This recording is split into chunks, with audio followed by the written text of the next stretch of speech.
बताएंगे कि कैसे आफ्ताब ने श्रद्धा के मर्डर के बाद भी उसके जिंदा होने के सबूत पैदा किए थे। साथ ही दिखाएंगे कातिल आफ्ताब का हैरत अंगेज कबूलनामा।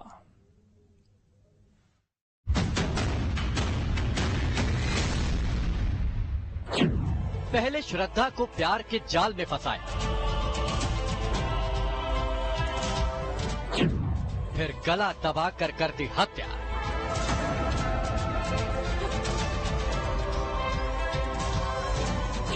आरी से लाश की बोटी बोटी कर डाली।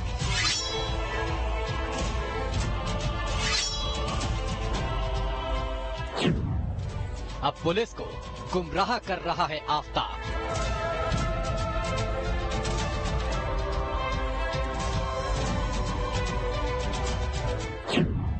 नार्को टेस्ट में आएगा जिहादी की हेट स्टोरी का सच।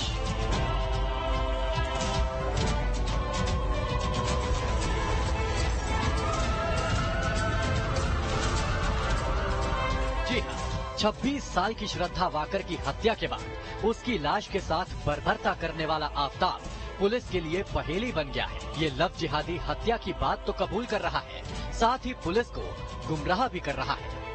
इस जघन्य हत्याकांड और इस बेरहम हत्यारे का सच सामने लाने के लिए पुलिस के सामने नार्को टेस्ट का ही एक रास्ता बचा था। ये बात तो पुलिस पूछताछ में आ चुकी है कि एक अमेरिकी क्राइम थ्रिलर शो देखकर आफ्ताब को लाश के टुकड़े टुकड़े कर ठिकाने लगाने का आइडिया आया था। सवाल ये था कि आफ्ताब को लाश को टुकड़े टुकड़े करने की ट्रेनिंग कहां से मिली। पुलिस को इस सवाल का जवाब भी मिल गया। आफ्ताब ने कुछ दिनों तक एक होटल में शेफ की नौकरी की थी। इससे पहले उसकी 2 हफ्ते के लिए ट्रेनिंग हुई थी। आफ्ताब को चिकन और मटन के पीस करने की ट्रेनिंग मिली थी। वही ट्रेनिंग उसके काम आ गई। उसी ट्रेनिंग की वजह से उसने बड़े आसानी से श्रद्धा की लाश के टुकड़े टुकड़े कर डाले। पुलिस के सामने सबसे बड़ी चुनौती श्रद्धा की हत्या से जुड़े पुख्ता सबूत हासिल करना है। पुलिस के मुताबिक अब तक आफ्ताब की निशानदेही पर 10 के करीब शरीर के हिस्से बरामद हुए हैं, जो बताया जा रहा है कि कमर के नीचे के टुकड़े हैं। लेकिन ये हिस्से श्रद्धा के हैं या नहीं, इसके लिए श्रद्धा के परिवार को जल्द ही डीएनए सैंपल के लिए बुलाया जा सकता है। डीएनए जांच के बाद ये साबित होगा कि ये अवशेष श्रद्धा के शरीर के टुकड़े हैं या नहीं। दिल्ली पुलिस श्रद्धा के कातिल आफ्ताब के साथ इस हत्याकांड से जुड़े सारे सबूत जुटा रही है, तो उधर आफ्ताब का पूरा परिवार अपना घर छोड़कर रातों रात गायब हो चुका है। सवाल ये उठ रहा है कि क्या आफ्ताब के परिवार वालों को पता था कि आफ्ताब ने श्रद्धा की हत्या कर दी है।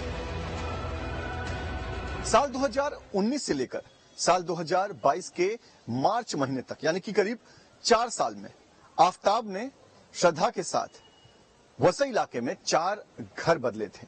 इन्हीं में से जो तीसरा घर है, जहां पर आफ्ताब और श्रद्धा करीब 11 महीने रुके थे, उस कॉम्प्लेक्स के बाहर इस वक्त हम मौजूद हैं। रीगल अपार्टमेंट, इसी अपार्टमेंट में श्रद्धा आफ्ताब के साथ करीब 11 महीनों तक रुकी हुई थी। 3rd फ्लोर पर इनका घर था। और आपको बता दें कि जो चौंकाने वाली बात सामने आई है वो ये है कि घर का एग्रीमेंट बनाने के लिए आफ्ताब ने रूम मालिक को कई गलत जानकारियां दी थी।